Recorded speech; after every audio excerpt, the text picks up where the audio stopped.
Voilà, bonjour à toutes et à tous. J'espère que vous allez bien. Vous avez passé une bonne semaine? Sous le regard du Seigneur, c'est bon. J'espère que vous avez été bénis. Et on va être bénis encore ce matin. Ce matin, nous sommes réunis pour louer le Seigneur. Amen. Il est digne de notre louange, digne de notre adoration. Et nous voulons tourner nos regards vers lui. Amen. Ce matin, le Seigneur, il s'occupe de nous. Est-ce que vous savez que le Seigneur s'occupe de nous? Chaque instant de nos vies, Dieu est fidèle et il prend soin de nous. Merci à ceux qui arrivent de bien vouloir s'approcher. Vous pouvez prendre des places du devant, hein. Le feu est devant. Hein. On m'a toujours dit que le feu était devant. Alors n'hésitez pas. Amen. Gloire à Dieu. J'aimerais simplement ouvrir ce culte avec un texte de la parole de Dieu, ce que vous voulez bien. Et on va lire le psaume 113. C'est un psaume de louange, un psaume d'adoration. Et je crois que le Seigneur est digne ce matin. Amen. Il nous est dit, et j'aime déjà ce premier verset, je pourrais rester là-dessus. Louez l'Éternel. Louez l'Éternel. Serviteurs, servantes de l'Éternel, louez.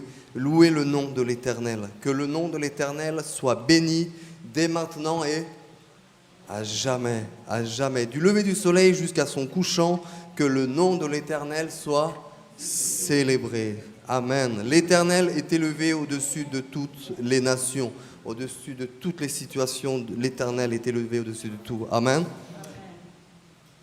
Sa gloire est au-dessus des cieux. Qui est semblable à l'Éternel notre Dieu? Il a sa demeure en haut. Il abaisse les regards sur les cieux et sur la terre. De la poussière, il retire le pauvre. Du fumier, il relève l'indigent. Pour les faire asseoir avec les grands de son peuple. Il donne une maison à celle qui était stérile. Il en fait une mère joyeuse au milieu de ses enfants. Louez l'Éternel. Amen. Il est au-dessus des cieux. Les cieux, c'est élevé, je crois. Il est encore au-dessus. Amen. Amen. Je crois qu'il nous est important de réaliser sa puissance, sa grandeur. Amen. On va louer le Seigneur. Je vous invite à vous lever pour ceux qui peuvent et qui veulent. Et on va célébrer le Seigneur. Amen. Seigneur notre Dieu, nous voulons vraiment te remercier ce matin. Et comme nous dit le psalmiste, louez l'Éternel. Louez l'Éternel parce que tu es digne. Louez l'Éternel parce que tu es élevé au-dessus de tout. Seigneur, ce matin, nous voulons entrer ensemble dans la louange, dans l'adoration, pour louer, pour bénir, pour acclamer notre roi, celui qui nous a tout donné, celui qui nous a retirés du fumier, comme il nous est dit ici. Nous étions errants, sans berger, nous avions pour destinée la mort éternelle, mais tu nous as rachetés et tu nous fais asseoir avec les grands, tu nous fais asseoir à ta table, afin que nous puissions goûter de chacun de tes mets délicats. Seigneur, merci parce que ce matin, nous voulons nous laisser abreuver par toi. Seigneur, tu es au-dessus de toutes nos difficultés, au-dessus de tous nos soucis. Tu es élevé au-dessus des cieux et nous voulons simplement te laisser faire. Nous voulons voir ta main agir. Seigneur, merci parce que ce matin, nous pouvons être ensemble. Seigneur, merci parce que ce matin, tu nous invites à ta table. Nous allons pouvoir ensemble être au bénéfice de cette sainte scène. Seigneur, que ton nom soit élevé, Seigneur, ce matin. Sois béni, Seigneur. Amen. Amen. Vous êtes dans la joie? Le Seigneur nous invite à sa table ce matin, quelle que soit notre situation. Alors approchons-nous avec assurance. Amen.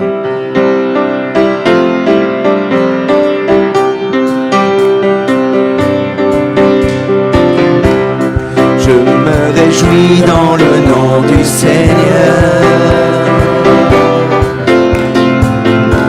Je me confie dans le nom du Seigneur. Je lève les mains dans le nom du Seigneur. Je chante de joie dans le nom du Seigneur. Je me réjouis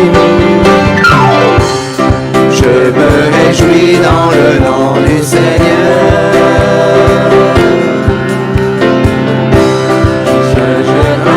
Dans le nom du Seigneur, je lève les mains dans le nom du Seigneur.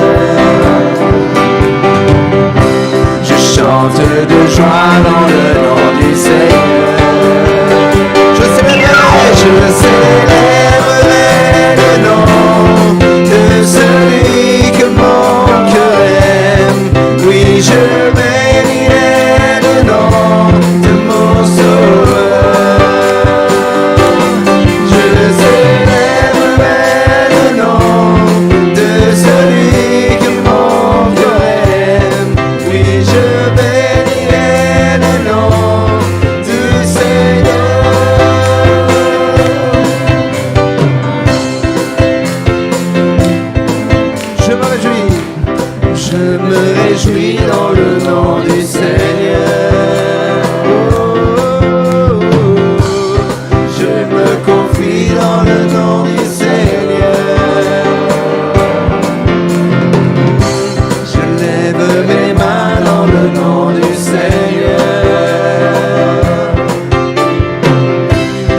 chante de joie dans le nom du Seigneur. Je célébrerai le nom de celui que mon cœur aime. Oui, je bénirai le nom de mon sauveur. Je célébrerai le nom de celui que mon cœur aime. Oui, je bénirai le nom du Seigneur.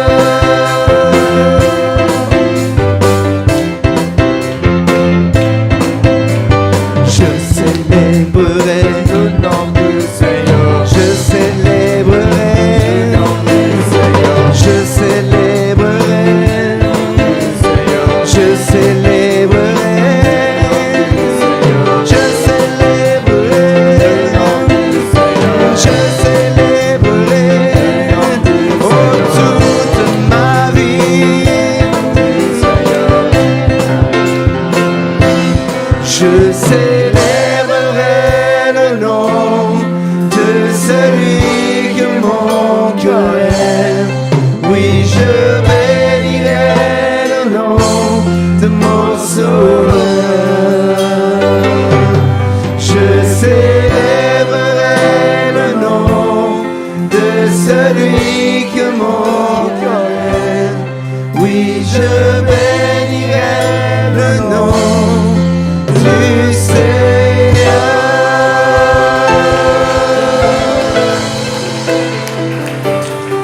Du Seigneur. Alléluia. Notre Dieu est vivant. Amen.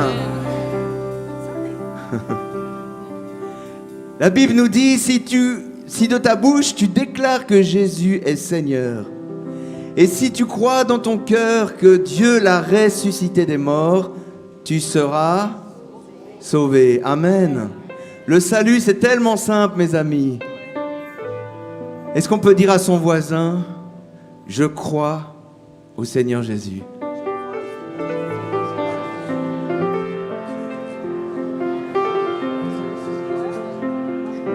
Je crois que Dieu l'a ressuscité des morts. Amen. C'est la base de notre foi. Alors on veut se réjouir parce que la résurrection, c'est la joie. Amen.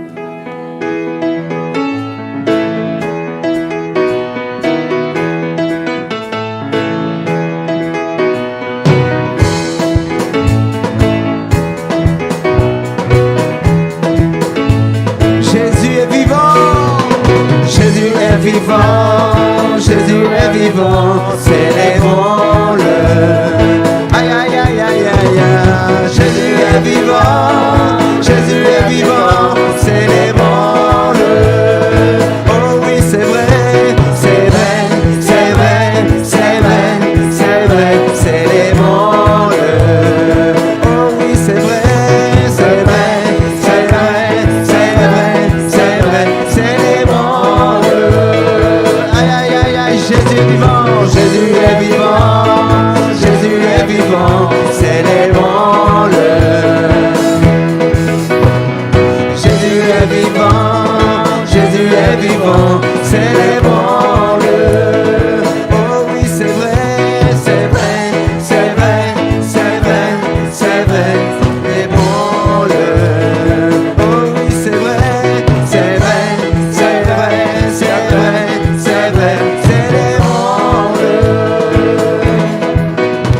Il m'a donné la vie, la paix, la joie, le bonheur, célébrons-le. Il m'a donné la vie, la paix, la joie, le bonheur, célébrons-le. Jésus, Jésus est vivant, Jésus est vivant, Jésus est vivant, célébrons-le. Jésus est vivant, Jésus est vivant, célébrons-le. Oh oui, c'est vrai, c'est vrai, c'est vrai, c'est vrai, c'est vrai, célébrons-le. C'est vrai,